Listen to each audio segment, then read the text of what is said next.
Bienvenidos a Madrid Direct. Hoy vamos a hablar con Javier Santa Cruz sobre el cuadro macro del Gobierno. Analizamos cuáles son los retos que aún tiene por delante la recuperación española y si falta realismo en las proyecciones de crecimiento del equipo de Mariano Rajoy. Javier Santa Cruz, muchas gracias por atendernos una vez más. ¿Qué tal, Elena? ¿Cómo estás?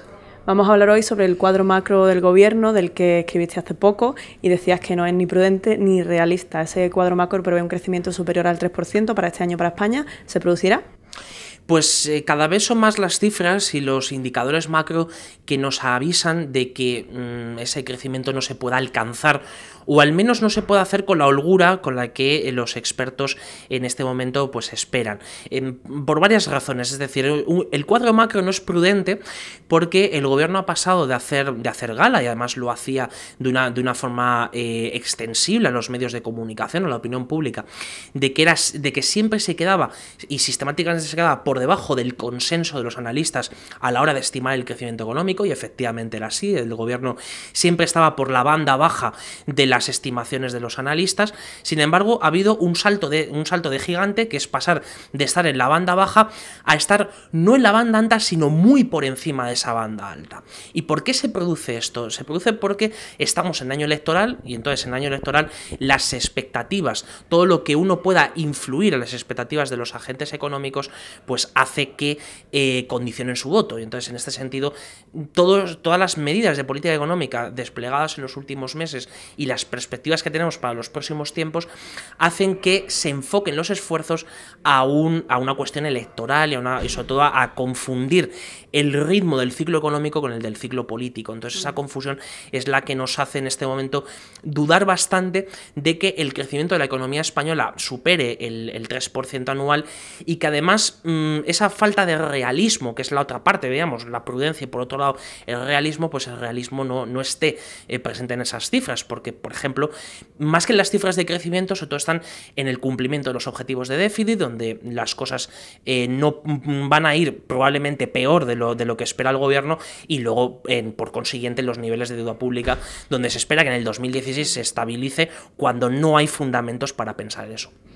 Señalas el mercado de trabajo y el déficit estructural entre algunas de las cosas de los problemas que todavía afronta la economía española. ¿Qué queda por hacer?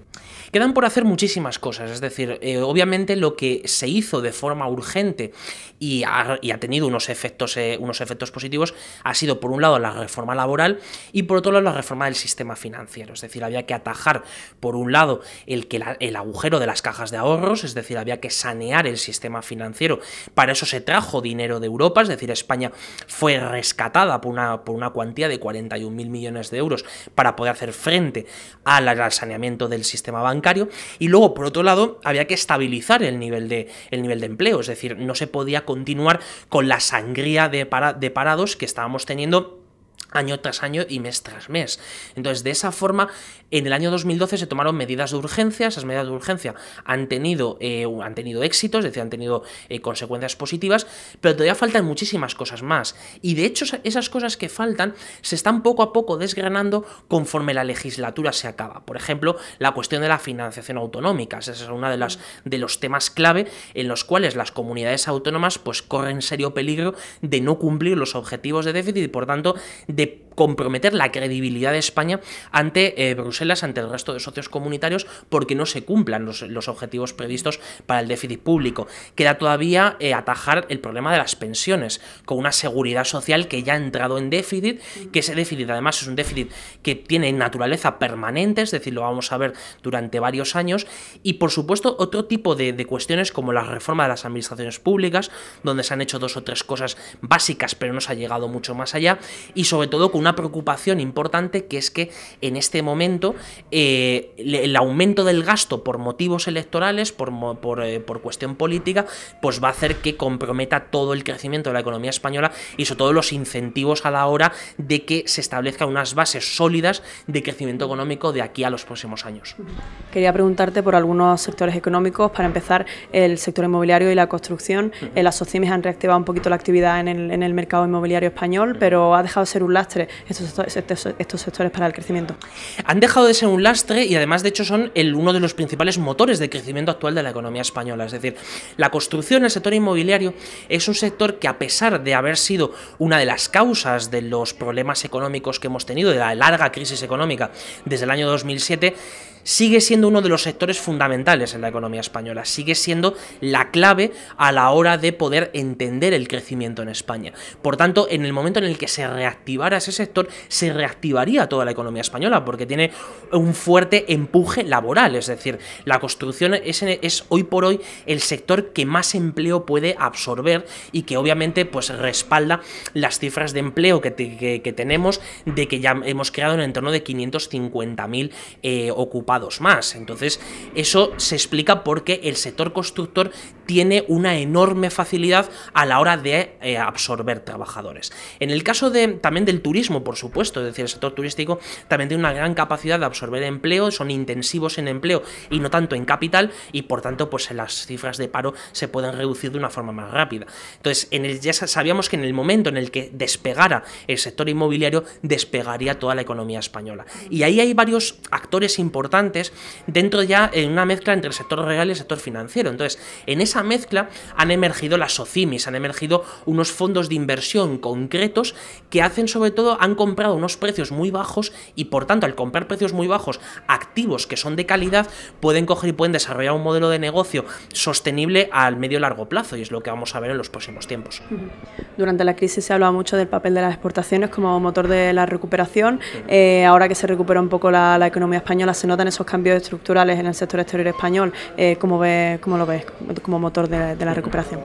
Ahí es donde tenemos uno de los milagros económicos de España en los últimos años, que es que España se ha vuelto esencialmente competitiva en algunos sectores donde antes esa competitividad no estaba demasiado clara. Y además lo ha hecho por las dos vías por las que hay que hacerlo. Por un lado, el liderazgo en costes, es decir, de poder producir más barato que produce otros socios europeos u otros países, y en segundo lugar, por diferenciación de productos. Es decir, España consigue una serie de bienes, tanto intermedios como finales, que son claramente distintos a los que pueden producir otros países.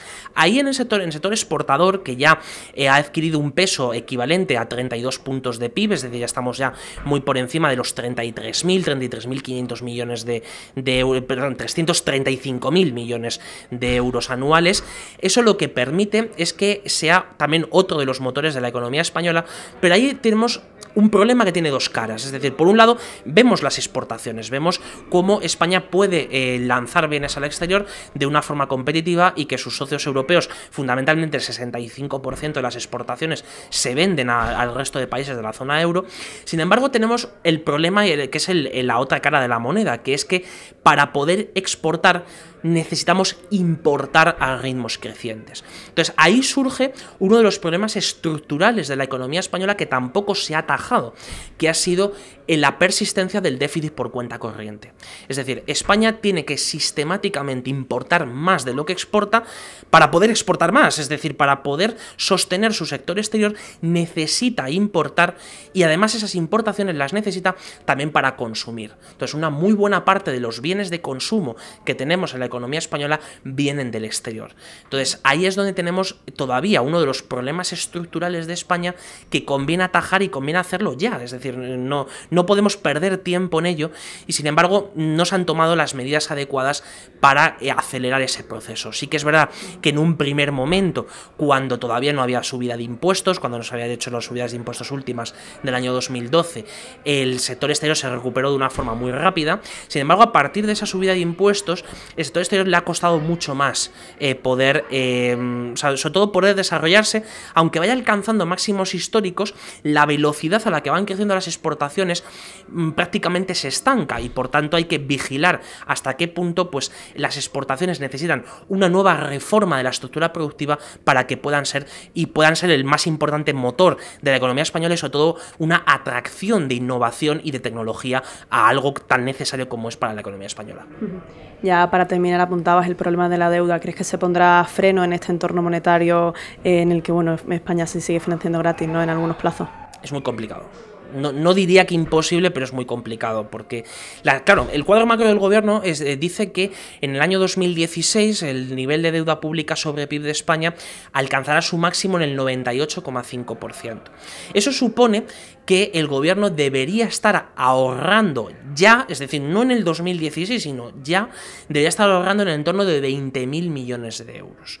Eso lo tenemos en este momento, es decir, la diferencia entre ingresos y gastos, quitando los intereses de la deuda, es de 20.000 millones de euros. No, es justamente lo contrario, es decir, España es el país que mayor déficit primario tiene de toda Europa. Y el segundo país con mayor déficit estructural. Entonces, de esta forma, no podemos estabilizar el nivel de la deuda pública. Tampoco el gobierno tiene incentivos a ello porque recibe crédito muy barato. Es decir, el endeudamiento de España, en los tramos más cortos de la curva, en 3 y 6 meses, estamos en negativo. Es decir, nos pagan por endeudarnos. En esa situación uno no tiene incentivos a reducir el nivel de deuda, sino a seguir gastando y a seguir generando deuda, porque o bien o te pagan, como es este caso, que es una anomalía, pero que se va a ir corrigiendo en los próximos tiempos, o bien tienes que pagar muy poco. Entonces, en ese sentido, el coste de oportunidad que tiene dejar de gastar y dejar de generar deuda es mucho mayor que seguir gastando y seguir generando deuda, que lo que te hace es generar recursos en el corto plazo y pasarle la pelota a las generaciones siguientes. Es decir, el problema que tendríamos actualmente con una reducción de gasto y con una eficiencia de las administraciones públicas, lo que hacemos es quitarnos ese problema, lanzarlo al futuro y que los que vengan detrás pues lo puedan arreglar. Entonces, con esa miopía o con ese cortoplacismo en la política económica, pues la verdad es que no podemos llegar a ninguna conclusión, sobre todo que favorezca el crecimiento a largo plazo, y por tanto una de las cosas esenciales para favorecer el crecimiento a largo plazo es que se estabilice el nivel de deuda pública y a partir de ahí se reduzca. Javier Santa Cruz, muchas gracias. Gracias, Elena. Muchas gracias a Javier Santa Cruz por atendernos. Esto Les esperamos en la próxima edición de Madrid Direct aquí en Dukascopy TV.